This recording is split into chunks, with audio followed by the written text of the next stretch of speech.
ባህላችን ነው። ብዙውን ጊዜ ይታወቃል ጎንደርን በጥምቀት እንደሚዋልና ባህላችን ነው። ሁሉም ሰው ቤቱን ከፍቶ ተዘጋጅቶ ነው የሚቀበለው።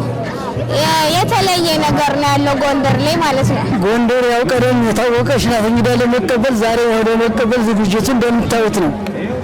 ሁሉም በቃ ዛሬ ያው ድሮ ማለት ነው ጥሩ ነው። እንደምታዩት ከተማውን ሸብረቅ አድርገን አጥበን አሳምረን በባንዲራም አሸብርቀን እየተቀበልን ያለ ነው። በደማቅ ቆይታ ጀምረናል።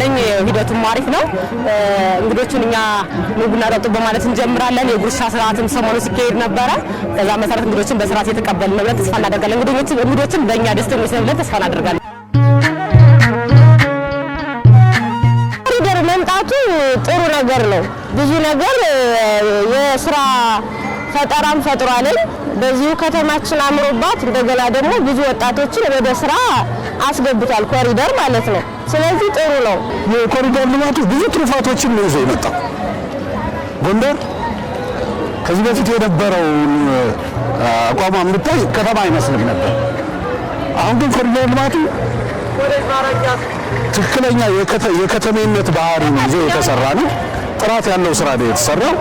ጎንደር ወርቅ ወዳለች አሁን ከተማችን እንደ አዲስ ባህላችን እኔ ድሮ ያወረሱን ነገር የሞተ መስሎኝ ነበር። አሁን እንደ አዲስ ነው የታደሰና በጣም ደስ ነው ያለኝ በጣም ማለት ነው። ጎንደር ውብና ጽዱ ሆና እንድታምር አፄ ፋሲለደስም ዋኛው የተለያዩ መስህቦችም እየታደሱ ናቸው። ብሎም ኮሪደር ልማቱም እየተፋጠነ ነው ያለው። ይህን ምን ያመለክታል? አካባቢው ሰላምና ጽዱ መሆኑን ነው። እንግዳ ተቀባይነቷንም በዚህ የተመሰከረላት ናት። ጎንደር ቀደም እንደዚህ አልነበረችም። ዛሬ ግን ስታያት ሁላ በቃ የምታምር ሆናለች። በቀኝም በግራም እንደምታያት አምራለች እና በጣም ጥሩ ሆናለች። ጎንደርና ጥምቀት እንግዲህ ለመግለጽ ይከብዳል። ጎንደር ለኛ ልክ እንዴት ነው ከቃል በላይ ነው። ከቃል በላይ ኑሮ ነው። በቃ ህይወት ነው። ጥር ጎንደር ነች። በቃ እንደዛ ነው የምገልጸው። የጎንደር ጥምቀት እንደምታዩት ዝግጅቱ ካሁን ገና ጥሩ ዝግጅት እየተደረገ ነው። በጣም ደስ ይላል። በዓሉ የመልካም የደስታ ፌስታ ይሁንልን።